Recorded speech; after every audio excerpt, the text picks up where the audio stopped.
안녕하십니까. 호기심만 많은 남자들의 두서없는 이야기 우물박 개구리입니다. 네, 사막고래입니다. 네, 버십니다. 산고입니다. 네, 드디어 아주 끝에서 두 번째. 그렇죠. 오늘 송시열 할 차례인데 송시열. 먼저 말씀드릴 게 있습니다. 뭡니까? 우리 저 우물박 개구리의 구독자님이신 예. 플레이캐슬님께서 플레이 캐슬. 317화 문묘 18연편 행복의 비밀은 관계 신독제 김집 편에 김집 선생님 편에. 네. 10만 캐시를 후원하셨습니다. 오케이.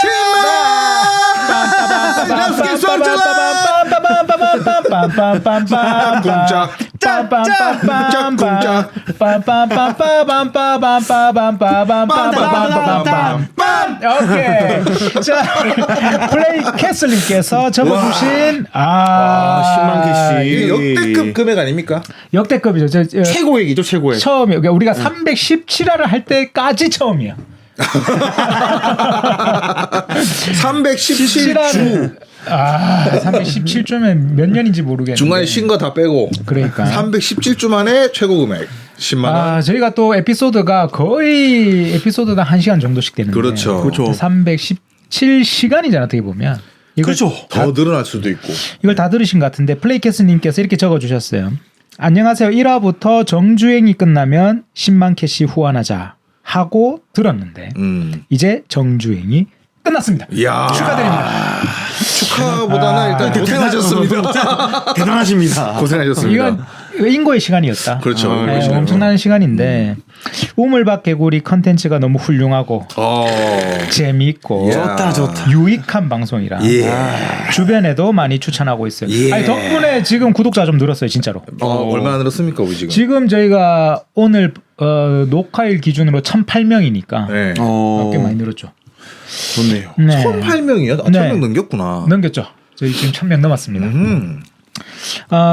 요즘 많은 분들이 행복하지 않기 때문에 저도 우물박 개구리 여러분과 청취자님께 한 말씀 드립니다.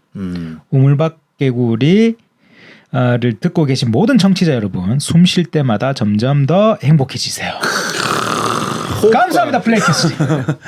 감사합니다. 이거 진심으로 감사합니다. 이거 진짜 어떻게 이 감사의 말씀을 방송 정리만이 하는 찰나에 돈이 들어와가지고 다시 잘해야겠다. 농담입니다. 되게 즐겁게 들어주셔서 되게 좋네요, 진짜. 그럼요. 이럴 때 사실 보람을 느끼죠. 뭐 돈을 주셔서 더 좋은 것도 있지만 사실 후원해 주셔서 좋은 것도 역시 있지만. 돈이 들어와야 보람이 차다. 이게 성과구나. 이게 성취구나. 이 당근과 채찍이 이제 잘 버무려져야 됩니다. 그렇죠. 예, 항상 이제 스스로를 채찍질하면서 그렇죠. 내가 부족해서 안 되는 거다 생각했다가 아주 또 이런 진심 어린 댓글이 또 아주 마음에 또 이렇게 와닿습니다. 좋습니다. 플레이캐스님을 위해서라도 좀 더 아주 멋진 방송해야겠다. 네. 유익한 방송, 재밌는 방송. 재밌는 방송해야겠다. 야, 텐션 올려. 가자. 자, 가보시죠. 어중중하게 해가 될 게 아니다 지금. 가자. 그렇습니다. 가자. 오늘은 이제 드디어 저희 문묘 18회는 이제 끝을 향해 달려가고 있다. 오늘은 이제 우암 송시열 편으로 들어가 보도록 하겠습니다. 우암인가? 그렇죠. 암인가요? 맞아요. 우암. 송시열 같은 경우에는 또 굉장한데 이게 힘들어요, 사실. 이 하는 사람 입장에서는. 뭐가 많아요, 사건이? 이게 극과 극의 평가. 극과 극의 평가. 평가가 극과 극이다. 그렇죠. 평가가 극과 극의 평가고, 그리고 조선왕조실록에 보면 3,000번 이상 거론되는 유일한 사람이에요. 3,000번 실록에. 예. 이름이 3,000번 나와요. 송시열이라는 이름이 3,000번 넘게 나와요. 그리고 우리 조선시대 역사상 유일하게 송자 뒤에 자자가 붙었어요. 자가 붙었다고요? 네, 송자. 조선시대 유일한 자조, 선생님. 네, 송자. 그래서 정조 때 정조가 또 이 송시열을 굉장히 또 존경하고 사랑했는데 송자 대전이라는 국가 공식 기록물이 나와요. 그러니까 이제 우리가 뭐 보통 주자 대전 이렇게 나오거든요. 네, 그렇죠. 그러니까 이제 송자 대전이라고 나왔을 만큼 송시열은 우리나라 역사상 가장 영향력 있는 정치인이었다. 그러니까 지금 중국으로 따지면 공자, 맹자와 급을 같이 본다는 느낌으로 송자가 붙은 거 아닙니까? 그렇죠. 네, 성인의 반열에 올랐다. 자자가 붙을 정도는. 자자가 붙었죠. 유일합니다. 네, 송자. 이건 뭐 송자라고 신급인데. 왕이죠. 그건. 일종의 왕을 제외한 또 다른 왕이다. 근데 이제 뭐 말년이 좋진 않아요. 네. 근데 어쨌든 이제 선조 40년 1607년에 그 송중길보다 한 살 어리죠. 네. 40년에 태어나신 분이고 충청북도 옥천에서 태어났거든요. 옥천. 옥천 옥천허브. 옥천. 옥류다 삼각지. 아 그래요? 네, 거기 이제 제 택배가 거기 한번 가면 한 일주일 이상 안 빠져나온다. 아 거기 택배 집합소가 있구나. 네, 옥천허브라고. 옥천허브. 옥류다 삼각. 옥류다 삼각지라. 시간 못 나와. 아 택배가 거기 들어가면 그래갖고 나올 수 없다. 택배 그 이송 목록을 보면은 허브 입고 했다가 출고가 딱 떠요. 근데 그 다음날 또 다시 입고라고 떠요. 그 입고 출고를 한 일주일 반복하다가 이제 온다. 온다. 중간에 뻘소리 죄송합니다. 괜찮아요. 네, 좋습니다. 그곳에서 태어나셨다고요? 그렇죠. 그 어머니가 선상 곽씨예요. 곽씨. 선상. 네, 선상 곽씨. 그 어머니가 밝은 그 달걀 같은 구슬을 삼키는 태몽을 꿨대요. 달걀 같은 구슬을. 네. 근데 그 구슬이 막 빛이 나는. 그 이제 그걸 태몽에 꿨고 송시열이 태어나기 전날 밤 아버지가 꿈을 꿨는데 예. 공자가 제자들을 거느리고 이렇게 아버지한테 찾아온 거예요. 그러더니 이제 공자 제자 중에 한 아이를 공자가 가리키더니 이 아이를 보낼 테니 잘 가르쳐 달라. 공자 제자의 환생이다. 그리고 이 송갑조, 이 송시열의 아버지 송갑조가 꿈에서 깬 거지. 엄청난 애가 태어나겠구나. 라고 했다는 그런 이야기가 전해지죠. 태몽이 기가 막히네. 태몽이 기가 막히죠. 예. 그럼 뭐 율곡이도 태몽이 기가 막혔죠. 용이 막 흑용이 막. 그래서 신사임당이 그 율곡이를 놓은 그 방을 그 몽룡실이라고 하죠. 맞아요. 몽룡실. 갑자기 궁금한데. 사막고래님 태몽이 뭐였습니까? 이거 너무 사자.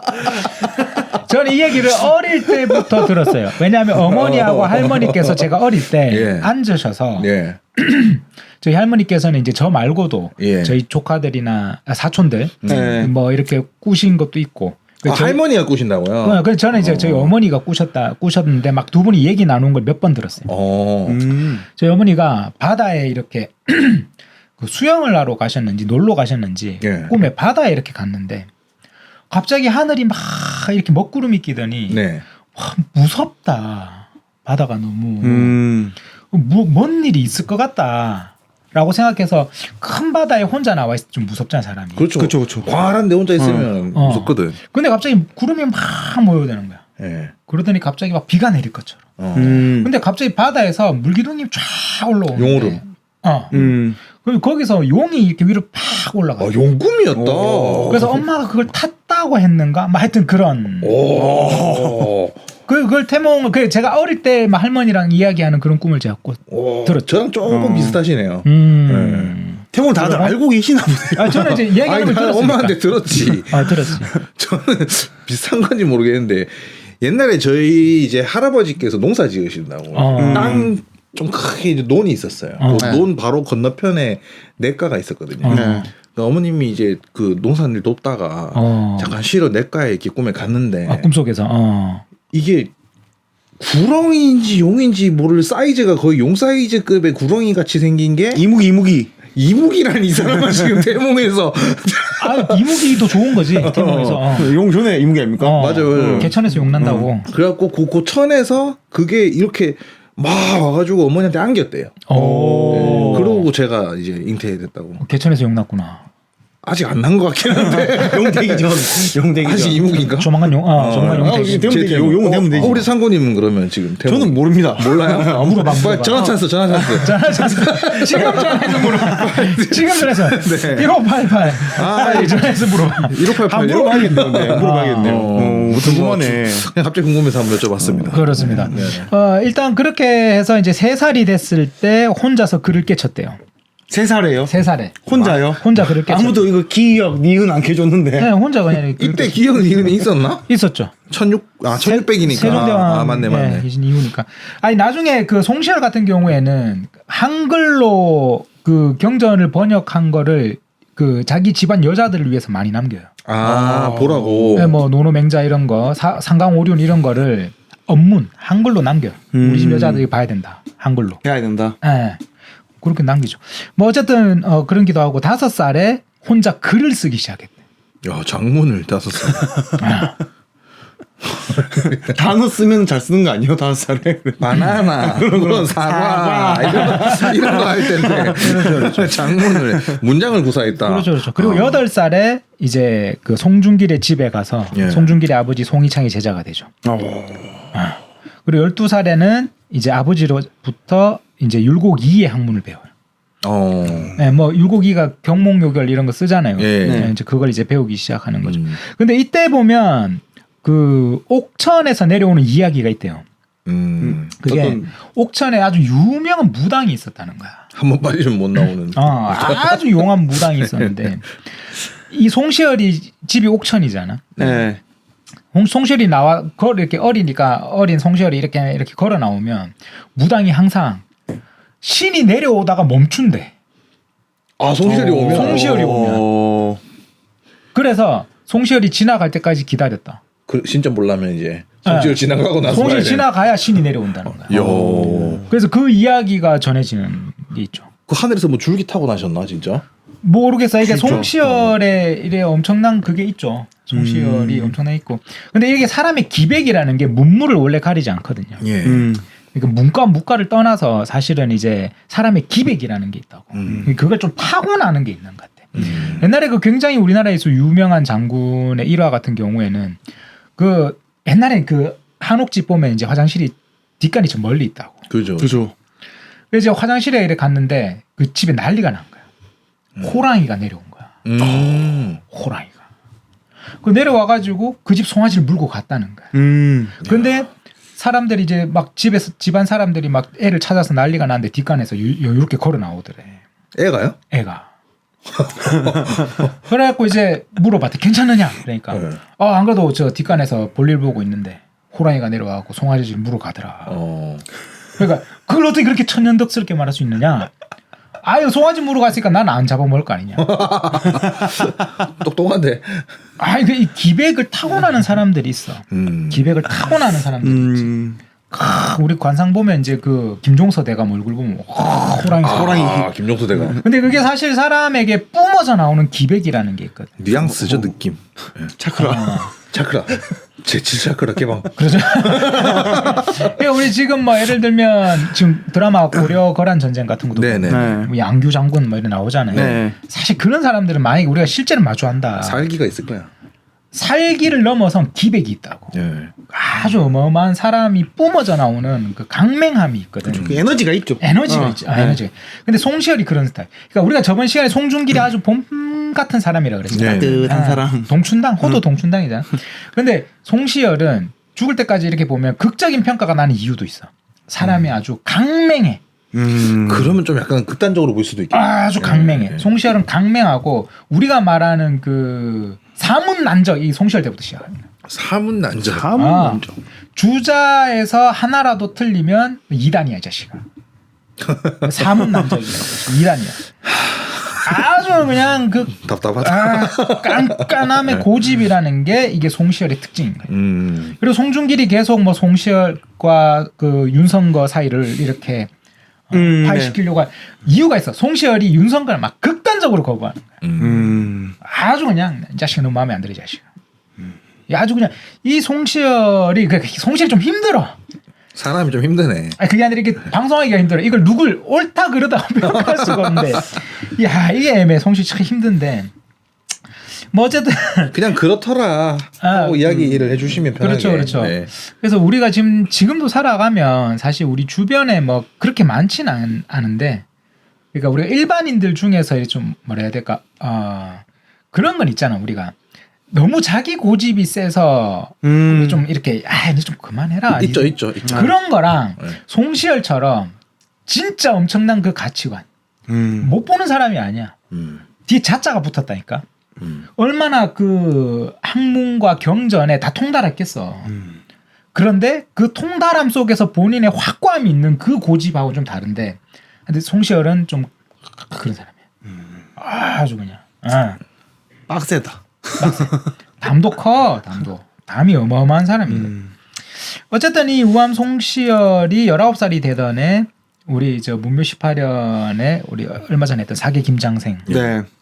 사계 김장생이 문화생이 되죠. 그리고 19살에 바로 그 해 한산 이시 부인과 결혼합니다. 19살에 결혼했어요.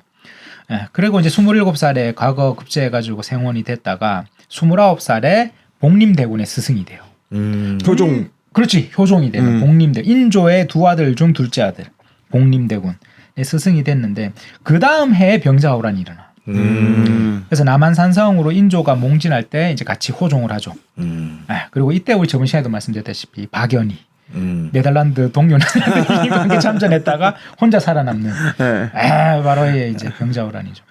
그리고 이제 그 다음에 소현세자와 복림대군 부부가 심양으로 이제 볼모로 끌려가니까 그때 이제 벼슬을 사직하고 낙향을 해버립니다.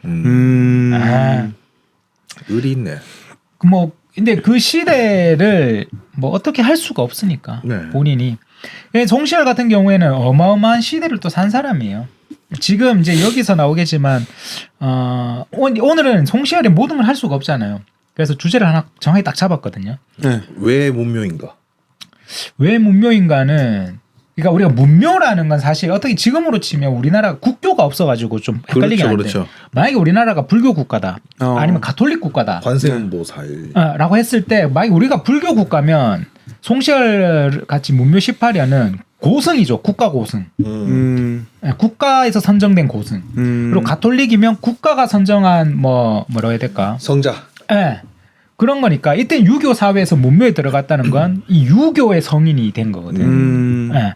그렇기 때문에 유교의 성인이 됐다는 건 성리학 특히 유교에 통달했다는 거고 그 자기가 통달한 학문을 그대로 살았다. 실천했다. 그대로 실천하고 산 사람이다의 기준으로 문묘가 되는 거잖아. 그러니까 우리가 이제 뭐 그 기준으로 치면 사실 문묘 18년은 다 같은 말밖에 없어. 뭐 김집 김장생 같은 거 애를 통달했고 그 애대로 살았고 애대로 행했고 그리고 성리학의 이기론적인 부분을 아주 완숙하게 통달했고 뭐 다 그런 거야. 박세채까지 똑같아. 그 기준으로 된 거니까. 그래서 이제 그 부분은 공통이다라고 생각하면 좋겠어. 그런 느낌으로 이제 문묘 반열에 다 오른 거고 그 오른 분들 중에서 그 시대의 풍파를 어떻게 헤쳐 나갔느냐의 이야기를 우리는 하는 거지. 네. 그러니까, 좋습니다. 한번 정리. 송시열 같은 경우에 뭐 하려 그러면 성리학 우리 얘기 다 해야 돼. 이분 이렇게까지 이 이론을 가지고 갔구나. 얘기 다 해야 되니까. 우리 이제 그 부분은 논외로 하자 이거지. 예, 알겠습니다. 오케이, 정리 좋습니다. 그렇죠. 그래서 뭐 예를 들어서 우리가 고려 시대로 치면 고승 대덕들 중에서 뭐 예를 들어 상궁 유사를 쓰신 이련 스님, 뭐 이련 스님도 있고 여러 스님들이 있잖아. 그렇죠. 근데 우리가 그 스님들이 얼마나 그 불교 경전 반야심경을 잘 이해하고 살았냐를 얘기하면 우리 다 얘기 못할 거 아니야. 그래서 다 똑같을 거 아니야. 그렇죠. 그 고성들에. 그런데 상금유사를 썼다. 이런 그리고 어머니에 대한 효심이 가득했다. 이런 이야기를 우리가 논외로 하자는 거니까 송시열도 그 부분을 좀 가져가자는 거지. 자, 어쨌든 이제 송시열 같은 경우에는 드디어 이제 송시열의 운명적인 왕을 만나죠. 그게 바로 효종입니다. 효종. 아까 얘기했던 자기의 제자죠. 복림대군. 네. 복림대군이 소현세자와 함께 이제 돌아와서 소현세자 갑자기 죽고 의문의 영화 올빼미 보면 나오죠. 독살. 의문의 그 죽음을 맞이하고 복림대군이 왕이 됐는데 자기 제자였단 말이야. 네. 그러면서 이제 효종이 등극하자마자 사헌부에 43살의 송시열을 이렇게 끌어올린다고. 사헌부. 그리고 이제 송중길이나 송시열 같은 경우에는 이미 이때 자기 스승이었던 김집. 김집이 등용되면서 다 올라오는 거거든 사실. 올라오는 거고. 라인 타고 가는 거. 네, 그렇죠. 그리고 효종은 지금 자기는 자기 형님 소현세자와 같이 청나라에 끌려갔다가 심양에 갔다가 나중에는 북경까지 허물어뜨리는 걸 보고 복림대군은 복수 설치의 마음을 가져. 배우자가 아니라. 그러니까 치욕을 서력하겠다. 명나라를 저렇게 한. 그리고 우리 아버지 머리 피가 나고 말이야. 아주 청나라 오랑캐 너희들 가만두지 않겠다. 이게 효종의 마음이. 그러니까 인조 자기 아버지에 대해서 효를 갖게 효종이잖아. 그 복수 설치. 나는 북벌을 하겠다는 사람이라. 그러니까 이때 당시 효종이 북벌을 하려고 하니 당시 국내 정세가 아주 심각했단 말이지. 그렇지. 아주 심각했고 이미 뭐 병자호란 임진왜란 병자호란 다 터지고 난 때인데 지금 지금 그 사이의 일이란 말이야 지금. 거의 한 50년 안에 다 터졌으니까. 네. 그러니까 백성들이 얼마나 지금 피로감에 쪄들었는가. 힘들지. 그래서 효종은 마음으로 내가 복수하고 군권을 잡아가지고 아주 강력하게 키워서 청나라로 가고 싶단 말이야. 그리고 자기가 청나라 인질됐을 때 보니까 요 정도면 복수하겠다는 생각도 본인은 있다고. 그렇게 보였나? 보였겠지. 그러니까 요 정도 해서 딱 올라가면 딱 치는 순간에 그 우리나라 조선 유민들도 거기 있으니까 협조할 거고 명나라의 잔존 세력들도 거병을 할 거고 우리가 올라만 가면 청나라는 어떤 식으로든 뚝갑할 수 있다. 될 것 같다. 될 것 같다. 그리고 뭐 사실 그 병자호란 때 홍타이지나 도르곤 이런 애들이 와서 엄청났지. 지금 걔들 보면 이렇게 원래 이렇게 강력한 어떤 일이 있고 나면 또 이래 막 맞아요. 멍텅구리들이 또 나오기 시작한단 말이야. 예. 그때 치자. 예. 그래서 막 할 수 있다 우리. 라는 생각을 했단 말이죠. 그러니까 그때 이제 북벌이라는 거를 함께할 사람들을 모색한다고. 뭐 그때 모색된 사람들이 김집, 송중길, 송시열 이런 사람들이었단 말이야. 그러니까 이제 여기서 효종과 송시열의 북벌에 관한 이야기가 네. 가장 핵심이 될 것 같다. 그리고 어쨌든 이 효종이 등극하고 나서 이제 뭐 하멜도 표류하고 막 그런 일이 이제 생기죠. 예. 효종 4년에는 하멜도 표류하고 그러다가 이제 효종 7년에 이제 자기 스승인 김집이 돌아가신단 말이에요. 이게 송시열 50살에 김집이 이제 돌아가시니까 일단은 이제 탈상을 이렇게 하죠. 네. 탈상을 하고 나서 52살이 되던 해 효종이 드디어 이조판서로 딱 데리고 옵니다. 이조판서로 데리고 오죠. 그런 다음에 초피, 담비 가죽, 사슴같이 생긴 거. 담비 쪽제비처럼 생겼지. 담비. 손담비. 담비 가죽에 원래 초피 옷이 지금도 이제 송시열 그 종가에 가면 그 옷이 있어. 그 무스탕 같이 생긴 한자 막 적혀 있던데 옷에. 옷에 적혀 있지 한자로. 한자 글도 적혀 있어. 근데 그 초피 옷을 내려준다고. 근데 이 안 받을라지. 원래 초피 옷은 엄청 귀한 거고 원래 이거 왕이 주는데 특별한 의미가 있는 거. 담비 가죽 옷이라는 게 지금도 무스탕 비싼데.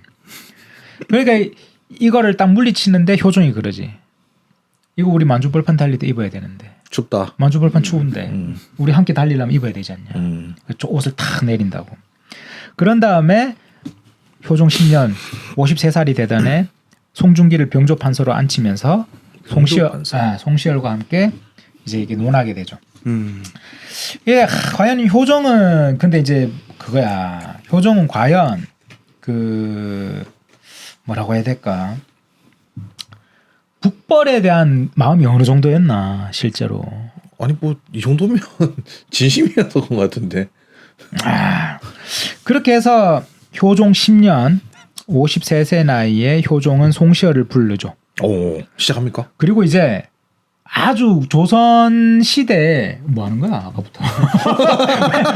애도 아니고 왜 자꾸 손톱을 씹어 닫는 거야. 좀 뛰고 싶은데 안 떨어졌어. 아니 그럼 방송하기 전에 뗐어야지.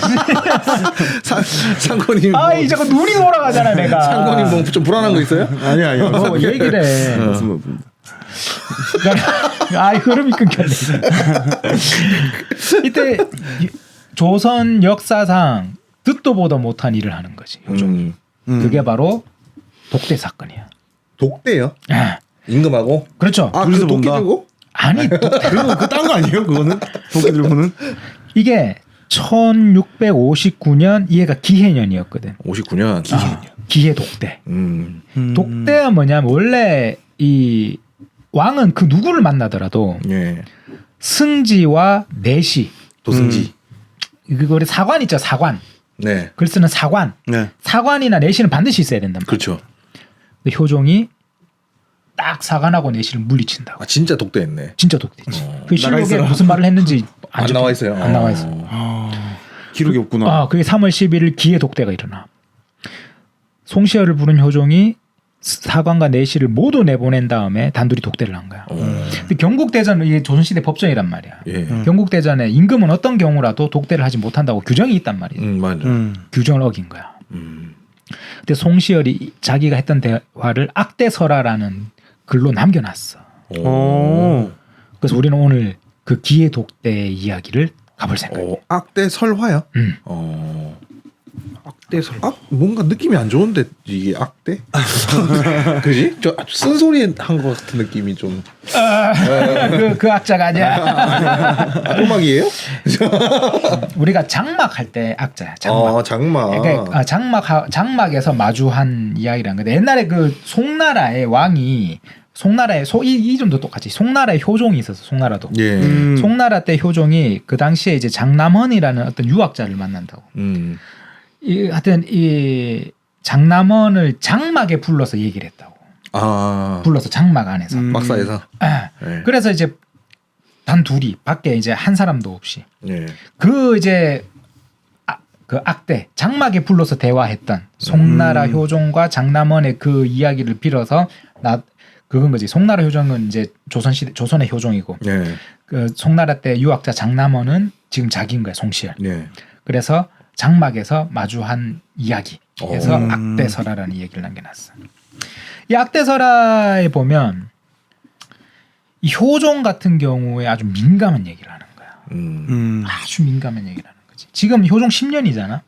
효종이 등극하고 10년이 됐다고. 효종은 10년 동안 어떻게든 군비를 늘리고 군사를 모으고 남한산성을 개보수하고 이걸 쫙 진행을 해 나가고 있었는데 북벌을 위한 거지. 이 라인. 근데 이때 신하들의 반대가 엄청 심했었다고 원래. 원래 심해. 왜냐하면 지금 임진왜란 겪고 병자호란 겪고 나서 힘들다. 또 군사를 모은다니 백성이 안정되지 않았는데 이 효종은 마음이 급한 거야. 밀란 일어난다. 밀란도 일어나고 막 여러 가지 많이 일어난다고. 그리고 나중에 나오겠지만 경신대기근이라 그래가지고 이거 나중에 하여튼 얘기하자고. 하여튼 이제 하여튼 이 어지러운 이때 효종이 딱 말을 하는 거야. 오늘 말하고자 하는 것은 아주 큰 일을 말하고자 하는 것이다. 저 오랑캐는 반드시 망할 거다. 망할 거다. 난 안다. 저 오랑캐들 망하게 돼 있다. 근데 예전에 칸들은 아주 번성했었다 얘들이. 근데 지금 점점 줄어들고 있다. 그리고 옛날에 칸은 인재가 많았는데 지금 청나라도 아주 용렬해지고 있다. 그러니 예전에 무예와 전쟁을 숭상했던 칸들이 점점 저 명나라를 본받아가지고 점점 애들이 병약해지고 있다. 전부 문과다. 왜냐면 이게 그 큰 나라를 통일하고 나면 초반에는 우리도 그렇잖아. 뭐 태조 왕건, 이성계 전부 다 무인들이거든. 근데 나라를 세우는 무인이 나라를 세우면 유지하려 그러면 문인들이 해야 된다고. 맞아요. 그렇죠. 정치하려면. 청나라도 지금 다투갑했지만 이제 얘들 점점 문약해지고 있다. 그러니까 이제 우리는 할 수 있다. 이제 10년이 지났는데 나 10년 앞으로 더 바라보고 있다. 그러니까 송시열이 전하의 뜻이 이와 같아 천만다행입니다. 하지만 제갈공명도 성공하지 못했고 마음대로 하기 어려운 것이 바로 세상사 아닙니까? 불편하지. 만약 차질이 생기면 우리가 조선이 망할 수 있는데 그럴 때는 어떻게 하시겠습니까? 라고 말을 하는. 그것도 맞는 말이지. 맞는 말인 거지. 그러니까 이러한 악대설화 내용을 쭉 보면 이 효종은 10년 동안 10만의 정의 포수를 양성하려고 한다. 그리고 이를 동원해서 산해간으로 진격하려고 한다. 그러면 중원에 있던 그 명나라와 관련된 의로운 사람들과 우리 조선에서 끌려간 포로들이 전부 다 들고 일어날 거고 내가 만든 10만의 정의 병력으로 청나라를 치고자 한다면 분명히 뚫어낼 수 있다. 10만. 그리고 나는 그때 다 봤다. 직접 봤다. 청나라에 가서 난 직접 봤다. 그러니까 이조와 병조의 판서를 맡아 북벌의 대임을 동참해 주길 바란다. 그러니까 송중길과 송시열 아니야.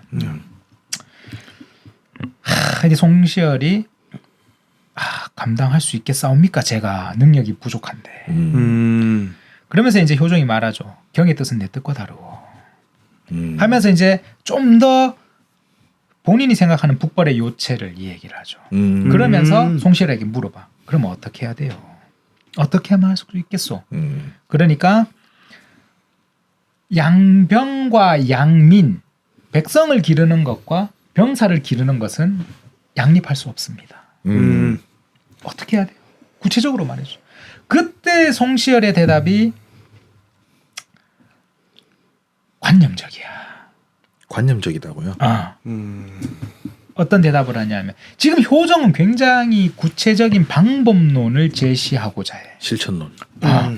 그런데 이때 송시열은 굉장히 관념적이지. 자신을 먼저 닦으시고 수신을 하시면 수신, 치국. 제가 할 수 있고 가정을 돌볼 수 있고 그다음에 치국 나라가 안정되고 나서야 평천하를 할 수 있는 거 아닙니까? 아주 좀 성리학적인 유교적 발언으로만 좀 몰고 가는 거죠. 뭔가 싹 빼는 느낌이. 뺀다기보다 근데 저는 이제 여러 가지 의견들이 있는데 저는 어떻게 생각하냐면 송시열스럽다. 송시열스럽다고 생각해. 그래서 이때 여러 이야기 중에 특히 이제 이때 예를 들어서 궁궐 중에서도 효종이 이제 자기 공주 딸인 공주의 저택 공사하고 막 이런 것들을 하거든요. 네. 사치를 줄여라. 얘기를 합니다. 특히 사치를 줄여야 된다. 그리고 사대부들이나 이런 여러 가지 사치들을 좀 많이 줄여야 된다. 그리고 신하들 중에 억울함이 있는 자들 같은 경우에도 제대로 보고 풀어줘야 내분이 발생하지 않기 때문에 그렇지. 안을 공고히 해야 된다. 우선. 그래서 이렇게 여러 가지 이야기들 그리고 소현세자가 죽고 나서 소현세자의 아들들이 제주도 유배 갔단 말이야. 그래서 회복시켜라. 그리고 이제 율곡이라든가 김장생, 김직 같은 본인의 스승들의 어떤 서원 같은 것도 사익을 내려가지고 더 지방까지 펼쳐진 이 사림 유림들의 세력까지도 좀 안아야 된다. 같은 이야기들을 나누죠. 그러면서 이제 효종이 얘기합니다. 여러 가지 그래 아주 흡족하다. 우리 이걸 좀 더 추진하기로 하자. 그리고 오늘의 이야기는 절대 누설하지 말라. 그리고 앞으로 내가 비밀 편지를 써서 보낼 테니 주고받자. 하면서 한 4통의 비밀 서찰이 오갑니다. 4통의 비밀 서찰이 오가요. 그러니까 이거는 새 나가면은 큰일 나지. 큰일 나요. 그리고 이때 당시 이제 북벌을 좀 반대하는 사람들도 있었고, 그리고 이제 실제로 민생의 안전이라는 게 과연 어디까지 가야 되는가? 그러니까 과연 복수를 위해서 안을 어떻게 다질 건가? 백성이 얼마나 편안하고 잘 살게 돼야 군사력을 일으킬 수 있는 건가? 여러 가지 논의점이 많다고. 그 시대 때 임진왜란 끝나고 병자호란 끝나고 나서 예를 들어서 본인들도 그런 마음이 있다고 치자. 복수를 하고 싶어. 군사력 강화가 먼저일까? 어떤 정치를 해야 될까? 정치를 놓고 보면 군사력 강화보다는 뭔가 일단은 난세를 겪었고 뭔가 조금 안정화를 시키면서 시키는 게 먼저일 것 같은 느낌인데요. 그러니까 이게 유교라는 사회가 국교잖아 지금. 네. 이때 조선은 국교가 유교니까. 네. 이 유교가 국교고 정치 이념이란 말이야. 네. 왕으로부터 모든 백성들까지가 다 성인이 되는 게 목표인 시대잖아. 네. 근데 병자호란과 임진왜란은 인간의 인격 말살을 목격한 사건이야. 인격 말살을. 사람이 죽고 죽는 기아에 허덕이는 그리고 강력한 힘 앞에 유린당해버려서 우리가 그런 거 있잖아. 학교에서도 우리가 이런 심각한 문제들이 있는데 학원 폭력이라는 것도 보면 그쵸. 이게 한번 인격이 말살당하면 그 사람이 가진 아주 큰 트라우마가 생긴다고. 그렇죠. 존재감이 무너지죠. 근데 국가가 지금 학폭을 국가가 학폭을 2번 당했다니까. 멘탈이 피폐해져 있다는 거잖아요. 우리 반 애한테 쳐맞고 옆 반 애한테 또 쳐맞았어.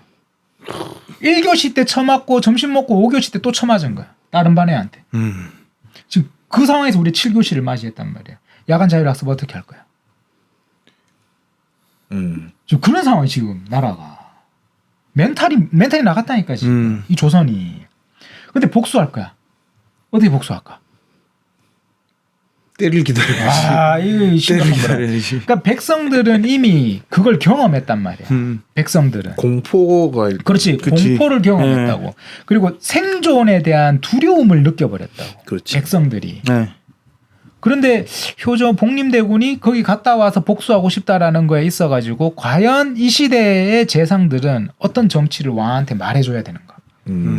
왕의 복수심도 채워줘야 되고 백성들도 달래면서 다시 강건한 마인드를 회복시키기 위해서 과연 이때 송시열은 어떤 정치를 했어야 하나. 이게 이때를 바라보는 시대 정신을 우리가 가져야 되는 어떤 시각점인 거지. 과연 어떻게 해야 되는가? 지금 우리의 시선으로는 답이 안 나오는 거예요. 그러니까 이때 김장생, 김직 같은 사람은 얘를 회복하자라고 했던 거지. 얘가 회복되면 멘탈을 잡을 수 있다. 라고 생각했던 거야. 네. 그걸 바로 딱 잡아놓고 다시 국가의 기강을 잡아야 된다. 얘가 회복. 근데 왜냐하면 임진왜란 병자호란때 뭐가 심했냐면 막 양반 원래 노블리스 오블리주잖아. 네. 내가 이때까지 양반이라고 해가지고 사대부라 해가지고 막 부려 먹다가 전쟁이 일어나니까 기사도 정신이 없어져 버렸어. 다 도망가 버리는 거야. 그러니까 백성들이 믿나? 안 믿죠. 이때까지 네가 양반이라고 네가 업보가 없어가지고 더 높은 사람 돼서 내가 그거 믿고 따르고 살았는데 우리를 버리고 도망을 가? 심지어 손조는 그냥 백성을 버려 도망간 거 아니야? 예. 왜 우리가 어떻게 너희를 믿고 살아? 지금 이것까지도 지금 붕괴된 상황이라고. 그리고 막 엄청나게 사람들이 죽어 나간 거야. 그런 상황에서 병자호란까지 겪고 나서 왕이 막 머리를 찧어버리고 뭐 이런 상황 지금 다 겪은 거라. 백성들은 지금 그걸 겪어버렸는데 기아에 허덕이고 그 병 끌려가고 뭐 산천이 피로 물들은 이거를 50년 안에 2번이나 겪었는데 이걸 갖다가 어떻게 해야 백성의 멘탈이 회복되고 우리가 다시 설 수 있는가에 대한 문제점은 사실 이거는 이제 그 김장생, 김집, 송중길, 송시열에게 있어서는 큰 문제인 거지. 이 뭔가 정신 승리를 좀 안겨줘야 될 것 같은데. 그러니까 네. 정신적으로 뭔가 멘탈이 케어될 수 있게. 정신적 멘탈 케어를 뭔가 해야 되는 네. 뭔가 필요하다고. 네. 우리가 자존감 회복을 해야 된다. 그렇죠. 자존감 회복을. 그래서 이때 아마 그 자존감 회복이 가장 공을 들인 부분이 성리학적인 관념이 아니었을까라고 생각하는 거지. 그러니까 왕부터 일단은 먼저 마음을 단디 잡아라. 성실해라. 정직해라. 스스로를 단련하고 수련하고 그 모습을 보여라. 그리고 신하들이 그거 본받게 해라. 그렇게 해서 백성들도 다시 한 번 더 예가 살아나고 효가 살아나고 사람이 사람을 사랑하는 사단 중에 인이 살아나고 이런 걸 우리가 먼저 회복하자. 그러면서 우리 다시 멘탈 케어를 하고 나가야 되지 않겠냐가 송시열의 어떤 마인드였던 거지. 근데 효종 입장에서는 급해. 그럴 리가 없다. 너무 오래 걸리는 거야.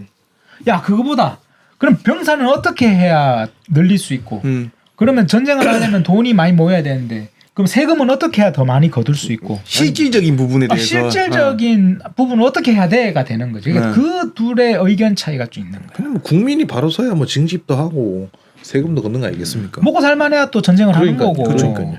그러니까 이제 이런 부분에서 효종과 그 당시 송시열의 어떤 관념적인 마인드 부분 좀 달랐지 않나라는 거지. 그래서 이제 첫 번째 비밀 편지 같은 경우에도 효종이 보냈는데 뭐 불태워 없애라 그랬으니까 어쨌든 보낸 답장이 남아 있단 말이야. 그 주고 받았는데 다시 효종이 첫 번째 편지를 답장 받고 또 다시 보낸 거에 보면 이런 말이 나온다고. 어제 작은 한 장 보내는 거 내가 다 봤는데 네가 무슨 말 하는지도 잘 알겠다 송시열. 근데 말미에 네가 엄청 불안해하고 두려워하던데 그거 왜 그래? 네가 나의 마음을 아직 몰라? 이런 글이 좀 적혀 있어요. 그러니까 뭐 아마 그런 게 있었던 것 같아. 두렵고 뭐 불안하다. 지금 당장 우리가 어떻게 막 이렇게 해서 바로 복수하고 군비를 막 올리고 한다는 게 쉬운 일이 아니지 않냐. 이런 것도 있었던 것 같고. 하멜 같은 경우에 동료들하고 그런 얘기 있었잖아. 청나라 사신이 오는데 하멜 동료들이 막 뛰어들어간다고 살려달라고 그 얘기 했었잖아. 네. 청나라 사신이 무슨 일이냐. 그때 효종이 얼마나 쫄았겠어. 그 청나라에 와서 야 발사할까 봐. 야 뭐야 너. 너희들 야 이거 네덜란드 애들 데리고 너 뭐 총 만들고 있어? 이런 건 밝히시면 큰일 나잖아. 그렇죠. 그러니까 이제 그때 막 잡혀 들어가고 이랬다고 하멜 일행들도. 그러니까 이런 부분에서도 이게 아주 청나라를 아주 그냥 들키지 않게 군비도 올려야 되고 조총 부대도 아주 그때 훈련을 빡세게 시켰단 말이야. 이제 그런 부분들. 그러면서 이제 부득이하게 세자를 시켜서 직접 편지를 보낸다. 근데 이 세자가 왔다 갔다 하면서. 세자를 세자. 시켜가지고. 그 세자가 이제 효종 죽고 바로 현종이 되는데. 그 두 번째 비밀 편지 같은 경우에도 북벌을 함께 도모할 수 있는 대신들에 대한 논의. 야, 쟤는 어때? 얘는 어때? 마치 그런 일들을 이제 서로 주고받았고. 세 번째 비밀 서찰은 그 당시에 김자점이라고 이 소현세자 죽이는데도 앞장섰던 김자점이 있었다고. 인조 반정 때 아주 그냥 공신이었던 사람인데 얘가 이제 그 효종 때 막 밀고를 해 청나라에. 이 송시열제 그 청나라 싫어한다고. 막. 그 청나라에서 막 이거 조사단 나오고 이러거든. 그 이 김자점을 계속 내쳤는데 역적 김자점이 꿈에 나타난 이야기를 막 한다고 효종이. 아주 기분 더러워 죽겠다. 김자점이 꿈에 나왔다. 그래서 우연한 꿈이 아닌 것 같다. 막 이렇게 사람인데 마음이 심약한 막 그런 꿈 꾼단 말이지. 그렇죠.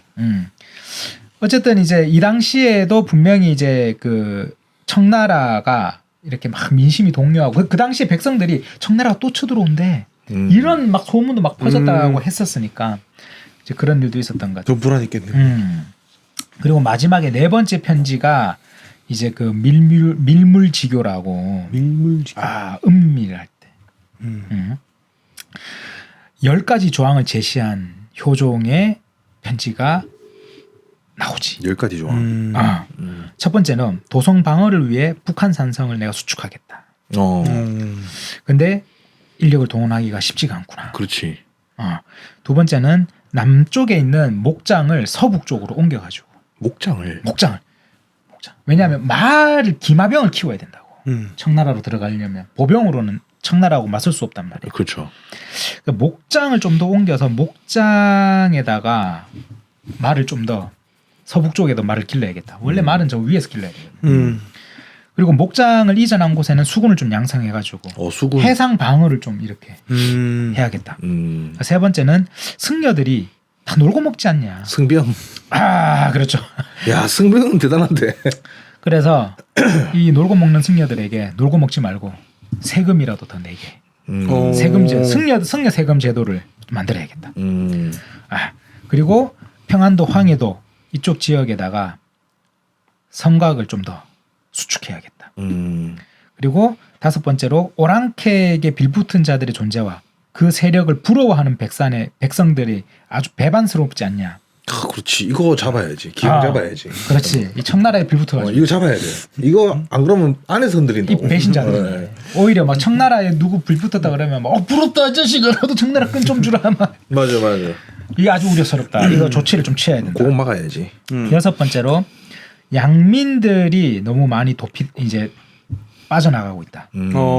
그래서 이제 그 양민들에게 정식 군사의 임무를 좀 맡길 수 있는 방법을 좀 만들어야겠다. 제도를 만들면 되겠네. 그리고 사대부들의 자식들, 이 자식들이 아주 그냥 빠져가지고 이거 재벌 3세 이 자식들이 안 되겠어. 사대부 자식들로만 구성된 부대를 좀 만들어야겠다. 군사비리 막기 위해 가지고 얘들 대신에 장비는 사비로 사와라. 아이언맨 나오는 거 아이가? 병역 비리를 막기 위해서 지금. 그렇지. 그리고 지금 훈련 도감이 아니라 이 왕의 호위 부대인 어영청 위주의 군사 제도를 마련하면 백성을 기르면서 동시에 군사를 기를 수 있을 것 같다. 그리고 아홉 번째로 이 땅. 네. 백성들이 하는 땅 이제 그 전결이라고 해가지고 세금 땅에 대한 세금 내고 이런 것들 이걸 축소시키면 호강한 자들이 약소한 백성을 억압하게 된다. 암행어사를 파견해서 이런 점을 좀 바로잡아가 세금을 제대로 그렇지 걷어야겠다. 그래서 열 번째는 불필요한 돈이 나간다. 그래서 관청을 좀 줄여야겠다. 근본적으로 관원의 숫자가 적어야 낭비가 줄어들지 않겠냐. 한 10가지 구체적인 대안을 딱 내밀죠. 야, 이거 지금 했으면 뭐 노총에서 일어난다. 공무원 노조에서. 공무원 자르네. 그러니까 이게 북벌에 관한 효종과 송시열의 논의가 굉장히 생각보다 구체적이다. 그렇네요. 아주 구체적이고 진심이네. 그렇죠. 절대 누설해서는 안 된다라고 신신당부를 했었고 이 비밀 편지 같은 경우에는 세자가 직접 들고 다니죠. 그러니까 세자한테 시킬 정도면 뭐. 이 아주 이 북벌에 대한 굉장한 지금 그게 있었단 말이에요. 의지가 이제 의지가 있었다고. 그러니까 지금 근데 문제가 있었어요. 효종 10년에 53살의 이 우암 송시열이 지금 기에 독대를 하고 비밀 편지를 이 3월 달부터 해서 이제 주고받았는데. 네. 5월 4일날 효종이 승하해요. 아 승하했다고 3월 11일날 효종이 기에 독대를 했단 말이야. 2달 만에. 그렇지. 2달 2달 동안 편지 주고받다가 5월 4일날 병상에서 가버린다. 병사했어요? 그러니까 이게 참 그러니까 북벌이 중단돼 버린 거지. 야 이게 효종이 만약에 계속 살았었으면 역사가 어떻게 바뀌었을지도 그러니까 모르겠네. 효종은 기에 독대하면서 10년 딱 얘기했단 말이야. 효종이 살았으면 어땠을지 모르지. 진짜 그쵸. 살았으면 국방력 강화와 집 만주가 우리 땅이 돼서 조선족 그 있는 쪽이 우리 그냥 대한민국 사람이 됐을 수도 근데 있어. 그때 이때 실제로 조총부대 훈련 잘 시켰어. 내가 저번에 얘기했잖아. 이때 청나라가 러시아랑 전쟁해야 되니까 조선 군대를 빌린다고. 그래 그때 우리 조정에서 이때까지 훈련시킨 조총부대 한번 보내보자. 써보자. 그 나선 정벌이라 한다고. 러시아 라 조선이 라가 아니잖아. 네. 갔는데 엄청났다잖아. 조선의 조총병들이 엄청났다잖아. 그러니까 이게 생각보다 요종 같은 경우에는 이런 게 있었고 송시열 같은 경우에는 그 부분에 있어서 생각보다 뭐라고 해야 될까? 실질적인 부분보다 내치 그리고 성리학적인 부분으로 안 가져왔네. 또 매번 까먹습니까? 중요한 얘기인데. 왜 그렇게 송시열이 얘기할 수밖에 없었나를 네. 얘기할. 송시열은 이건 물론 제 개인적인 생각입니다만 네. 송시열이 맹자에 호연장이라는 부분이 있다고. 맹자를 보면 호연직이란 말이 나오는 장이 있다고. 호연장. 그래서 호연장이라 그러는데 송시열이 이제 그 부분에 대한 고민 생각과 이게 아주 컸던 사람이야. 호연장에 대한 부분이 뭐 예를 들어서 다른 그 당시 대단한 쟁쟁했던 다른 선비들도 이건 나도 어렵더라 그러면 송시열이 그때 막 안도했다 그랬다. 와, 나만 모르는 게 아니었구나 막 이런. 호연장에 대한 부분을 굉장히 이 맹자에서도 호연지기 부분이 어려웠다. 라는 부분이었고 이제 호연지기와 관련된 부분에 대한 논의를 아주 심각하게 생각했던 사람이에요. 송시열은. 근데 그 호연지기 부분이 결국은 뭐냐면 호연지기의 핵심으로 의로운 행위가 쌓여야 이 호연지기가 발생하는데 호연지기가 발생하면 맹자가 했던 말이 부동심. 마음에 부동심이 생긴다 그랬다고. 네. 그러니까 그때 이제 공손추장이었던 것 같은데 공손추가 물어봤을 거예요. 맹자한테. 맹자의 제자가 공손추가. 스승님은 그러면 부동심입니까? 나는 부동심이 되었다라고 얘기한다. 맹자가. 맹자가. 그러면서 나는 호연지기 기르는 걸 잘한다고 했다고. 맹자가. 그러니까 이제 송시열이 이 뭐 도대체 뭘까? 부동심, 움직이지 않는 마음. 그러면서 그 움직이지 않는 마음에 호방한 호연지기는 어떻게 길러지는가? 의로움은 쌓이고 쌓여야 만들어지는 것이 호연지기고 의로운 행위가 쌓이고 쌓이는데 마음을 조급하게 먹지 마라. 오래 걸린다. 맹자가 거의 적혀 있거든. 오래 걸린다. 그리고 호연이 되면 작은 나라가 그 땅덩이가 작다 하더라도 천하만방이 와서 복종한다. 그러니까 그 호연직의 호연장의 그 부분을 송시열은 효종한테 말하고 싶은 거지. 호연이 되면 작은 조선도 사방에서 와서 복종하게 되는 나라가 된다. 근데 그건 의롭고 의로운 것이 계속 쌓여야 되고 시간이 오래 걸린다. 지금 급하게 갈 수 있는 게 아니다. 그러니 지금 당장 해야 될 건 의로움에 자기의 수신 관리 이거를 통해서 호연을 쌓아야 된다라고 하지 않았나라는 개인적인 생각이 있어요. 이게 약간 좀 현대적으로 풀면 뭔가 브랜드 메이킹하는 느낌이 들어요. 이게 그 브랜드의 이미지를 계속 착실하게 쌓아가고 그 행동 같은 것을 같은 컨셉으로 계속 하면서 이 브랜드 하면 이런 느낌. 그렇지. 네, 그런 느낌이 좀 드네요. 그러니까 내가 그 송시열을 감싸는 건 아니야. 물론 이제 송시열 얘기하면 사람들이 이제 얘기할 수 있지. 송시열 때문에 사대주의 씨발. 그쪽 좀 세니까. 우리가 명나라다. 뭐 이제 뭐 주자의 글자 하나라도 바꾸면 안 된다는 그 고리타분함 막 이런 말할 수 있다고 생각해. 근데 어쨌든 이 지금 효종이라는 사람과 독대를 하면서 이 독대에서 가장 중요하게 생각했던 부분 중에 이 호연의 어떤 맹자의 호연장을 송시열은 주장했던 게 아닌가라는 생각이 들고 나는 개인적으로 좀 들고 어쨌든 이제 관념적이었지 사실. 그리고 실질적인 것보다. 네. 그런데 효종의 그 급한 마음을 좀 이렇게 깔아앉혀 줘야 될 필요도 있지 않나라는 생각은 들었다는 거고 일단은 좀 조장앉힐 필요가 있었다. 왜냐하면 그때는 시대적으로 너무 힘들었어. 그리고 엄청난 이제 일이었던 거지. 그리고 이 기해 독대가 있고 나서 2달 있다가 5월 4일날 효종이 갑자기 승하를 해버리니 사실 더 이상의 진전은 없게 돼버린. 이 뒤에 어떻게 됐습니까? 그럼 그냥 이대로 딱 끝났습니까? 이러다가 몇 번 더 말이 나오죠. 다 북벌하자 얘기하다가. 이때 당시 이제 서인이었지. 충청 서인들이 충청도 경기 충청 이 지방의 그 율곡이로부터 해서 송시열까지 이쪽 계열과 태계 이왕이던 영남학파 쪽에 동인에서 나온 남인이나 이 사람들 이 달랐어. 계속 부딪히는 거야. 그래서 나중에 뭐 또 이제 지금이 기회입니다 하고 막 그 말 나왔는데 그때는 이미 늦어버렸고 현종 때는. 그러면서 사그라들어 버리지. 사실 효종을 끝으로 뭐라고 해야 될까? 좀 힘들다 해야 되나? 북벌이란 개념은 좀 힘들어지지 않나? 근데 그 북벌이란 게 어떻게 보면 다른 나라를 치는 건데 그 치는 리더에 진짜 엄청난 의지가 있지 않으면 힘든 있어요. 거라서. 그러니까 송시열이 말이 맞아. 그러니까 손자병법 제일 첫 번째 개편에도 나온다고. 이게 군사를 이렇게 전쟁을 한다는 거는 나라가 존속하냐 망하냐 일이다. 그렇지. 그러니까 아까 기해 독대에도 송시열이 얘기했잖아. 이러다 자칫 잘못해서 나라가 망하면 어떡합니까? 그게 군사를 일으킨 데서 당연한 거라고. 이게 들어왔다가 망하는 경우도 많으니까. 맞지. 근데 우리가 원정 나가는 거는 더 크다고. 그렇죠. 원정 나가는 건 더 조심해야 된다고. 이거는 뭐 물자 보급부터 시작해서 우리나라 병사들이 그렇죠. 다 가는 일이라 이건 엄청나게 큰 일이고 그래서 이건 아주 위험한 일이긴 하죠. 그렇긴 하죠. 어쨌든 그렇게 해서 이제 현종 이제 세자였던 현종이 바로 등극을 하죠. 그러면서 이제 이때부터 뭐 애송 논쟁이 있는데 이 말을 하자는 건 아니고 그러면서 이제 큰 문제가 언제 발생하냐면 현종이 등극하고 나서 10년 있다가 송시열이 64세 접어든 해에 엄청난 일이 발생한다. 송시열 64세.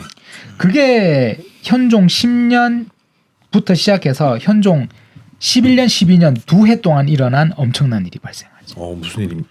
현종 11년이 1670년이었단 말이에요. 1670년. 그리고 현종 12년이 1671년이었다고. 1670년이 경술년이었고 1671년이 신해년이었어. 경술신해. 그래서 경술신해라서 경신년. 경신 대기근이 발생했어. 기근. 이게 뭐냐면 소빙하기가 온 거야. 17세기에 전 세계에 소빙하기. 이때 당시 조선 인구가 약 1000만에서 1300, 뭐 많게 보면 1500 정도로 보는데 조선 인구의 100만 명이 사라진 거야. 와, 거의 10%가 죽어서. 와. 이게 경신 대기근이야. 2년 동안. 이때는 애송 논쟁도 없었어. 당장 지금 눈앞에 닥친 게 이제 문제니까. 4대부 중에 누구였지? 뭐 병조 판서인가? 또 굶어 죽었어. 병조 판서가 굶어 죽어요?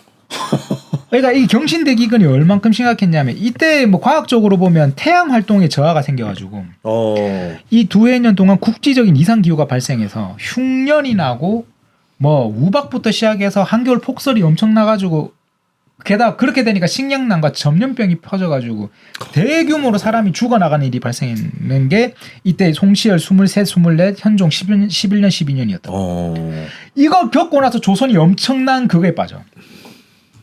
그러니까 지금 어떻게 보면 100년 안에 조선이란 국가가 100년 안에 임진왜란, 병자호란, 경신대기근 다 겪어버린 거야. 야, 빡세게 컸네. 그러니까 이거 지금 북벌이고 뭐고 없어 지금.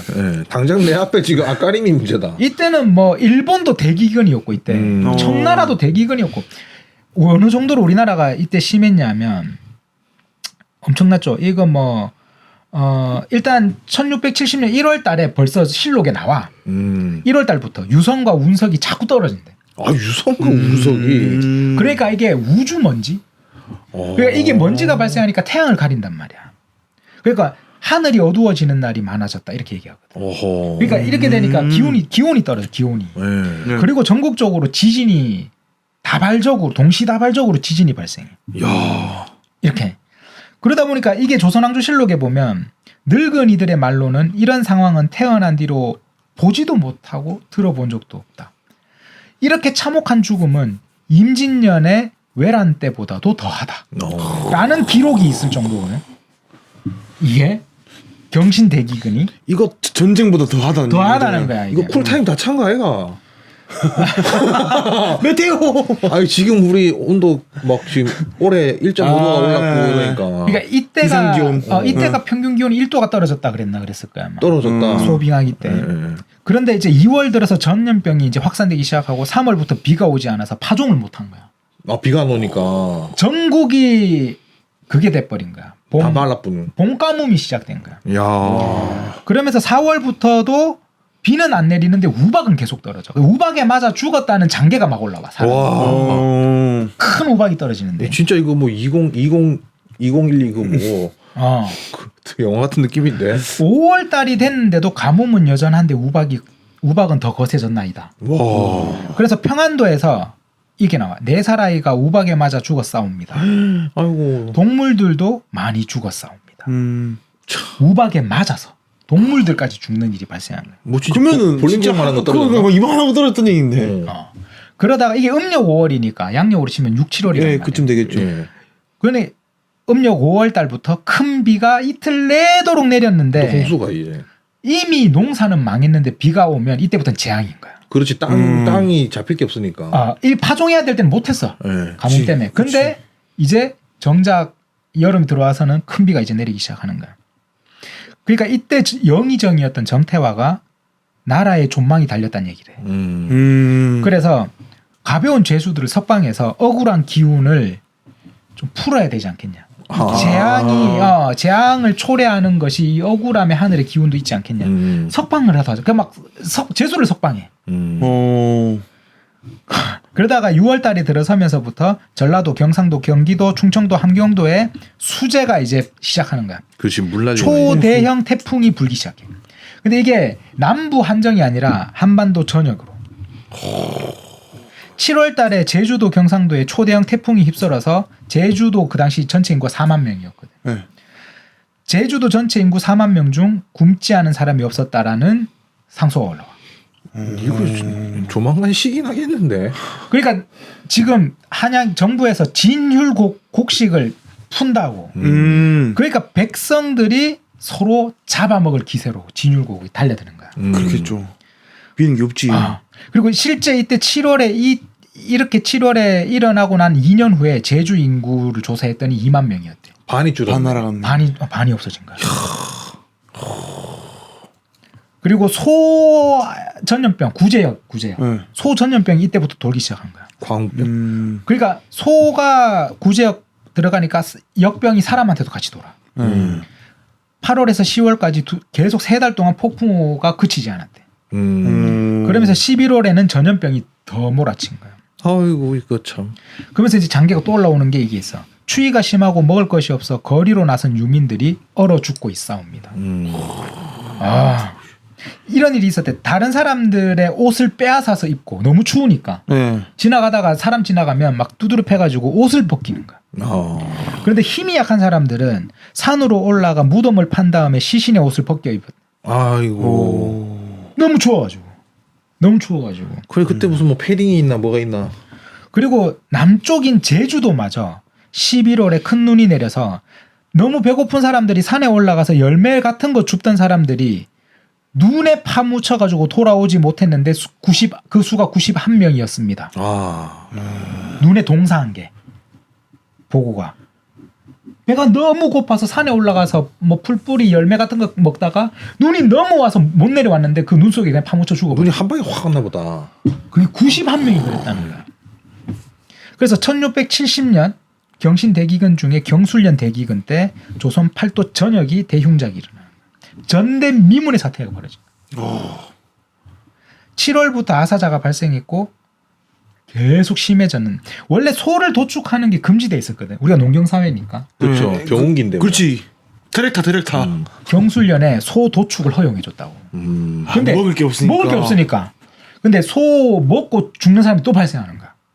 왜요? 병? 안 먹다가 뭐 기름진 거 먹어가지고. 놀랬구나. 놀래서 막 채 죽고 막 이랬다고.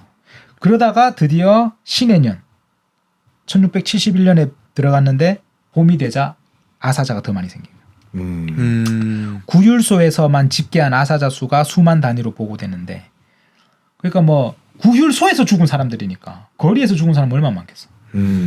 근데 어딜 가나 굶어 죽은 시체가 거리에 그냥 나뒹굴고 있었대. 시체가. 말 그대로 그냥 발에 채인다는 수준인 그런 얘기네. 그래서 1671년에 드디어 한양에서 진율소를 연 거야. 그러니까 전국적으로 소문이 퍼진 거지. 그러니까 유민들이 한양으로 몰려들기 시작하는 거야. 그러니까 한양 전체에 전염병이 퍼지기 시작했어. 그렇지 사람이 모이면 또. 궁궐을 지키는 군사들이 전염병이 걸리기 시작한 거야. 야 병역 손실. 현종 지금 이때 현종 11년이잖아. 네. 현종의 5째 누이가 숙경공주인데 숙경공주도 마마에 걸려 죽어 있대. 아 호환마마. 그 마마. 심지어 사대부들도 감염돼서 죽는 일들이 이제 막 생기는 거야. 아니 4대부 굶어 죽었다는. 심지어 왕실의 종친들 중에서도 기아로 죽는 사람들이 생겼어. 그러니까 왕종신이 기아로 죽었으면 말이 뭐 왕종신이 못 먹고 죽었다는 얘기.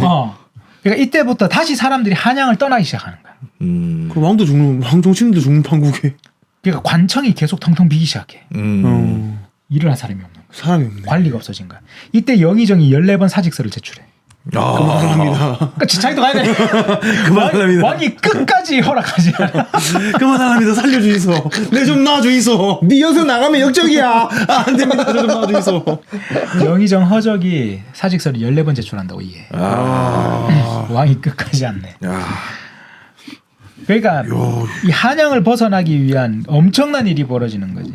이때 올라온 장계가 엄청나. 부모가 아기를 강물에 던져버린 일이 생겼어. 왜요? 키우니까 키우지 못하니까. 그리고 심지어 나무에 애를 묶어놓고 도망가버리는 부모들도 생기는 거지. 아이고. 근데 이게 반대 일도 생겨. 노인. 그리고 배식을 받으려고 줄을 서서 있던 부부가 있었는데 남편이 서 있다가 쓰러졌는데 그대로 죽었대. 그러니까 갑자기 와이프가 그 옆에서 배식 받아서 다 죽을 배식 받았다는 거지. 죽을 다 먹고 나서 이렇게 빈 그릇이 되니까 그때야 남편 옆에 와서 통곡을 했대. 배고프면 눈에 뵈는 게 없지. 배가 고프니까 눈에 뵈는 게 없는 거야. 그 정도로 배가 고팠다는 거야. 그리고 어머니를 업고 다니며 구걸하던 아들이 엄마를 버리고 가서 돌아오지 않은 거야. 그러니까 엄마가 아들 기다리다 주저앉아서 우는 일이 생기는 거지. 슬프다. 그리고 충청도에서 올라온 장계는 엄청나 또. 충청도에서. 충청도 산골에 한 어미가 5살, 3살 아이들이 죽었대 굶어서. 그러자 그 고기를 삶아 먹었는데 원래 같았으면 이게 엄청난 사건이었는데 이 당시에는 워낙 흔한 일이 되어서 사건으로 여기지 않았다는 일이. 그렇지. 심각했구나. 1671년 5월에 진율서를 결국은 철수를 했어. 국가에서도 더 이상 내줄 게 없는 거야. 그러니까 하사자가 더 늘어난 거지. 그리고 6월 달이 돼서 대선이 상소를 올렸어. 올린 상소 내용이 한양 도성 안에서 굶어 죽는 시체가 도로에 이어져 있습니다. 부모 처자식이 서로 배를 깔고 함께 죽어 있는 일도 있었고 죽은 어미 젖을 빨다가 따라 굶어 죽는 아기가 발생했습니다. 장계가 올라온 거야. 그리고 결국 12월 달에 사망자가 100만 명을 상회한다는 보고를 윤경교가 올리지. 100만 명 진짜 어마어마한 건데 이거. 그러니까 이게 만약에 우리 조선 인구가 그 당시 1000만이었다면 10%, 약 한 1500만 정도였다면 한 7% 정도. 아니 제가 알기로 원주시 있죠. 원주시가 36만 원주? 명이거든요. 그렇죠. 강원도 원주시가. 원주시만한 게 한 3개가 지금 없어진 거예요. 근데 그것도 지금 우리가 인구가 5천이잖아. 5천만이잖아. 그렇죠. 그러니까 그 정도 100만이라는 비율로 따지면은 비교할 수 없는 정도로 죽어나오고. 그러니까 이건 지금 2년 연속 국가 팬데믹 상태가 벌어진 거예요. 지금 한 500만 명 죽은 꼴이네. 그렇지. 이런 이야기도 있어. 조선 전기까지 상당수 남아 있었던 2층 한옥이 없어진 게 이때부터다. 온돌이 2층은 안 되니까. 너무 추워가지고 이때부터 온돌 설치가 불가능한 2층 건물이 다 사라졌다. 라는 이야기가 있지. 이게 경신대기근이야. 송시열이 60대 중반에 겪은 게 바로 경신대기근이었어. 송시열은 살아남았습니까? 살아남았죠. 이거 다행이네 그래도. 송시열은 이때 살아남았어. 이때는 뭐 아주 그냥 그렇게 그 정치적 논쟁을 할 때가 아니었어요. 지금 그렇네요. 그게 이제 리얼로 살아. 이거 국가 재난이 아니라 월드 재난. 월드 월드제널이에요. 정치를 할 수 없다. 그냥 당장 먹고 사는 게 눈앞에 그냥 그게 제일 걱정이네. 그래요. 그리고 나서 경신대기근이 있고 다음에 송중길이 죽는 거야. 친구 송중길이. 송중길이 1672년 12월에 죽었다고. 72년에 71년이 기근 닦고 신의 대기근이었으니까 아마 송중길도 영향이 없지 않았다라고 보고 그렇겠지. 지금도 동춘당 고택에 가면 굴뚝이 밑으로 내려가 있다고. 네. 그러면 그 집을 짓는 때도 분명히 이게 밥 짓는 연기를 못 올리는 이런 이유도 있었을 거다라는 거지. 옛날 양반들 집에. 맞아요. 예. 그렇게 짓는 집들이 좀 있더라고요. 네, 굴뚝을 아래로 해서 담장 밖으로 연기가 못 나가게. 그렇지. 예, 배고픈데 이제 밥 짓는 그거 보면 또 그러니까. 이게 우리 조선의 숨겨진 국가 대재앙의 시기였다고. 이때가. 아 무섭다 이거 진짜. 쿨타임 돌았을까봐. 돌았지. 지금 이제 우리 올까봐. 말 수 없죠. 그렇죠. 뭐 빙하기 소빙하기가 또 언제 올지는 알 수 없으니까. 근데 지금이 소빙하기 중이라고는 하더라고요. 뭐 그럴 수도 있어요. 근데 기온이 이상하게 갑자기 탁 올라가는 거지. 예, 지금 튀었다. 그 얘기를 맞아. 하더라고요. 예. 뭐 어쨌든 이렇게 현종의 시대를 마치고 숙종의 시대에 왔다가 송시열은 어쨌든 80세까지 살거든요. 아유 많이 사시네. 시간이 벌써 1시간이 넘어서 끝내야 되는데. 그냥 하세요. 다른 이야기 못 하겠는데. 그냥 하세요. 쭉쭉 가시면 됩니다. 뭐 어쨌든 이 팬데믹을 겪은 사람의 입장에서 네. 청나라가 쳐들어왔고 청나라가 쳐들어오고 나서 본인이 생각했던 어떤 오랑캐에게 당했다. 네. 조선이 결국은 무릎을 꿇었다. 네. 그리고 자기가 믿었던 그 시대에 명나라가 또 망한다고 얼마 안 있다가 네. 명나라까지 망했다는 소식을 송시현은 또 듣는다고. 네. 듣고 자기가 생각했을 때 예전에 그 우리나라 고려가 중국에는 그 송나라가 있었고 위에 금나라가 있었단 말이야. 여진족인 네. 금나라. 네.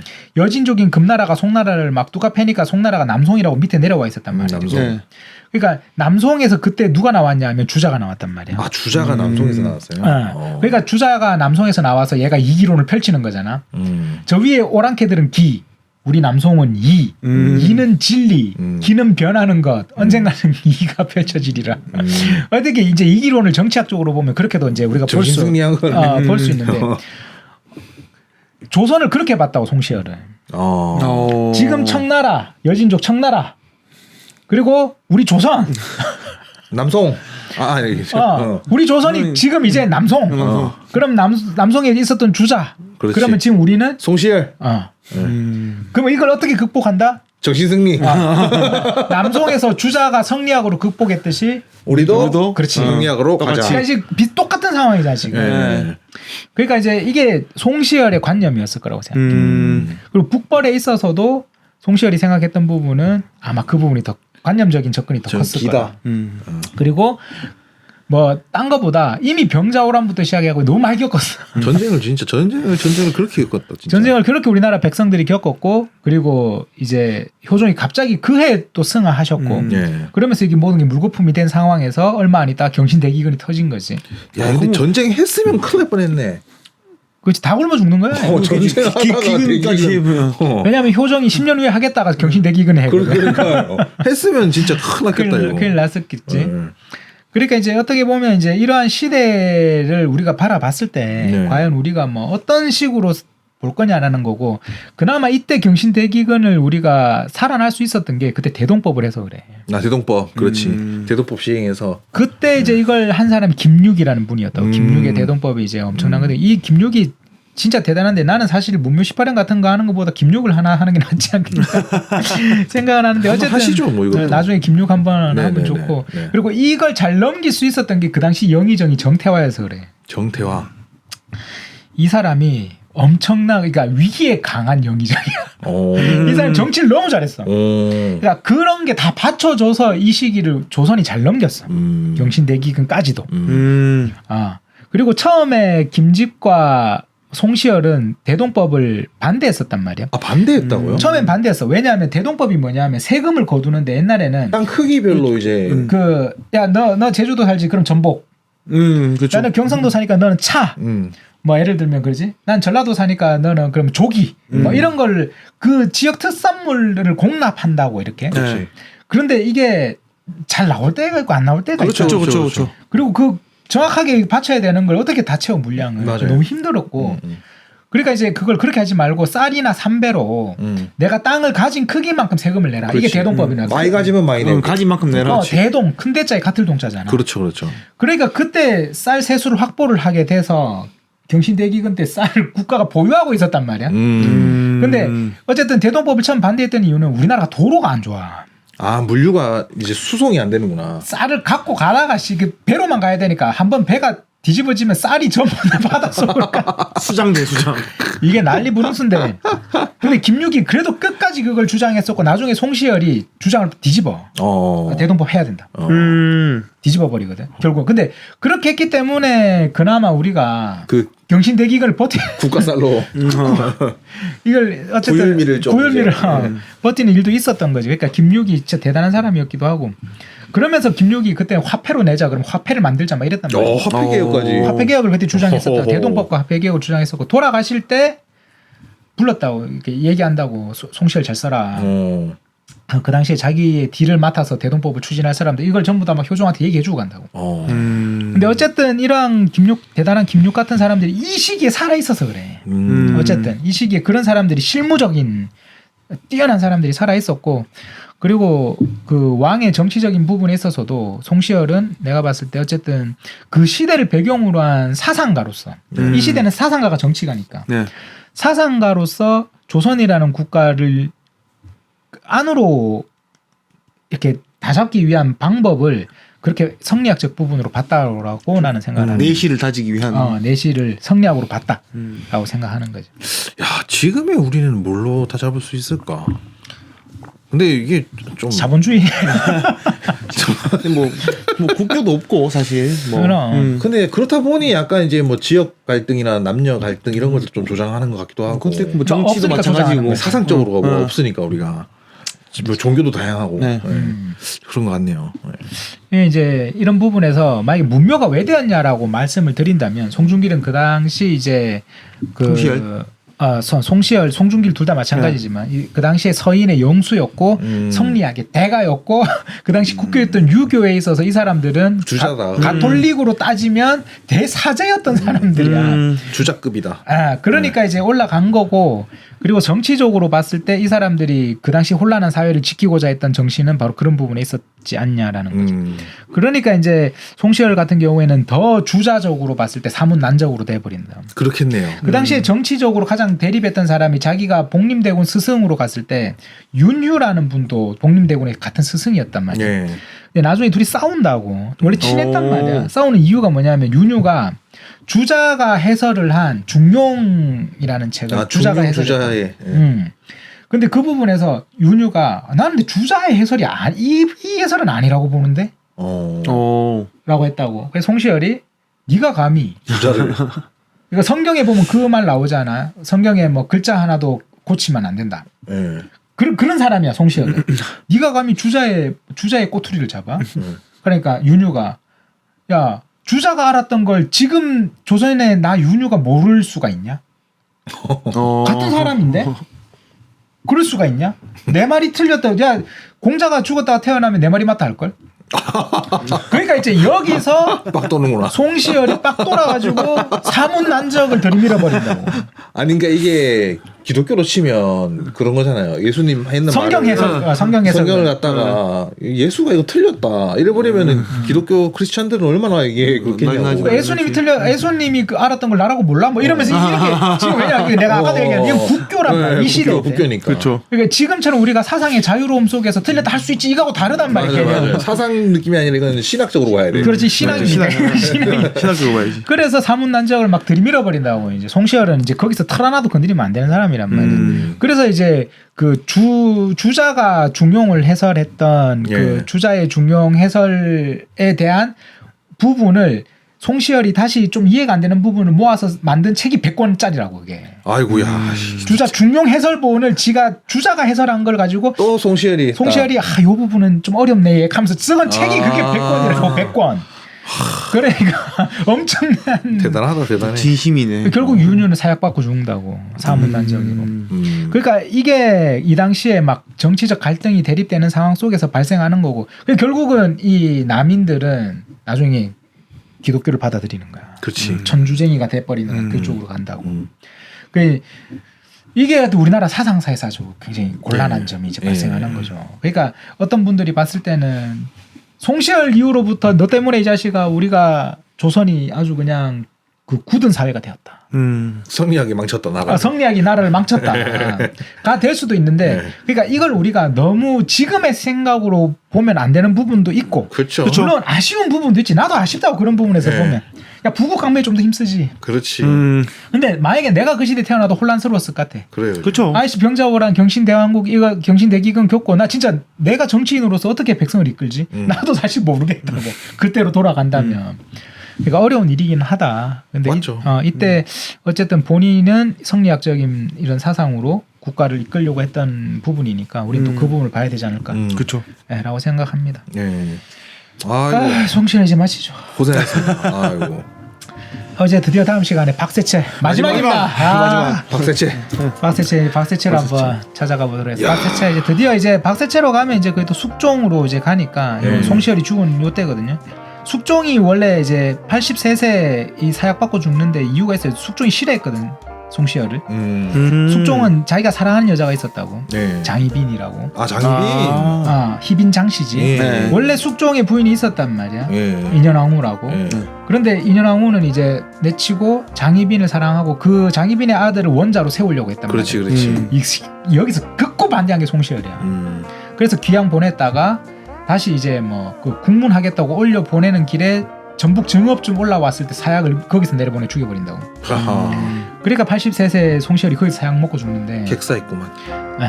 근데 이제 요 시대를 산 사람이 바로 박세채거든요. 이제 박세채를 통해서 이제 마지막. 그리고 박세채가 이제 끝나고 나면 되게 문묘18년이 없어요. 그렇죠. 왜냐하면 이 박세채 뒤로는 뭐다? 뭐다? 국교가 바뀌어? 이때부터는 숙종 이후에 우리나라가 집안으로 넘어가요. 정치가. 가문 싸움으로.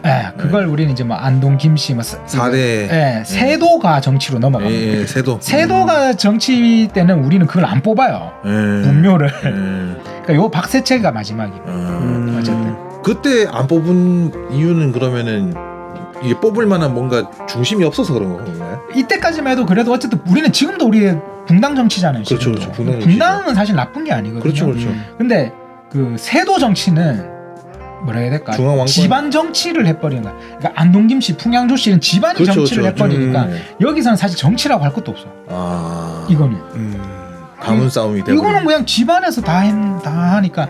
근데 이거는 어쨌든 남인, 동인, 서인 뭐 이거는 정치 서로가 막 다른 부분 치고받고 하는 거라. 야당 여당의 정치잖아. 그러니까 국가 차원의 느낌인데. 그렇죠, 그렇죠. 이제 숙종 때로 가면은. 숙종 때 박세채 이후로 가서 영종조 때 탕평책으로 한번 해볼라 했는데 끝내 안 돼. 그러면서 바로 세도 정치로 넘어가는. 그렇구나. 네. 그러니까. 자 어쨌든 박세채 다음 시간에 하면서 문묘 18인 이제 야, 마지막. 와 이걸 해냅니다. 그래도. 진짜 결국 해내네. 네네. 박세채 가고 있습니다. 그렇게 해서 이번에 송시열 편 한번 맞춰보겠습니다. 네네. 그리고 뭐 우리나라 사람들이 잘 몰랐을 거예요. 경신대기근 이후로 이제 숙종 때 가면 또 엄청난 대기근이 경신대기근 같은 대기근이 또 한 번 더 나타나긴 하는데. 쿨타임 있다 이거. 100년인가? 그러니까 이때 참 살기가 쉽지 않았다 우리나라가. 네. 그런 어쨌든 그런 것 같습니다. 자 이렇게 하고 다음 시간에 문묘 18의 마지막 편으로 찾아뵙도록 하겠습니다. 오늘 그럼 여기까지 하고 마치도록 하겠습니다. 다 같이 인사드리고 마치겠습니다. 다 같이 인사드리겠습니다. 감사합니다.